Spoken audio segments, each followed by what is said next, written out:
Depuis ma position nucléaire, vous savez très bien que le président Ibrahim Traoré a tenu une conférence de presse qui était lunaire. J'ai aimé, il a parlé de tous les plans, l'aspect géopolitique, l'aspect économique, l'aspect militaire concernant son pays. La partie qui m'a le plus touché, que le président Ibrahim Traoré nous affirme qu'il rejette l'influence occidentale et renforce les liens avec la Russie. Ça, c'est vraiment un coup de tonnerre, les amis. Vous savez très bien que l'ennemi de l'Europe, c'est la Russie.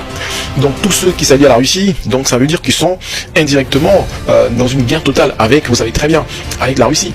Parce que la Russie est dans ce monde multipolaire. La Russie, bien évidemment, vous savez très bien, le monde équilibré, le monde qui veut, mes amis, l'égalité, l'équilibre sur le plan militaire, sur le plan économique, etc. Nous savons bien évidemment que la Russie n'a jamais colonisé un pays.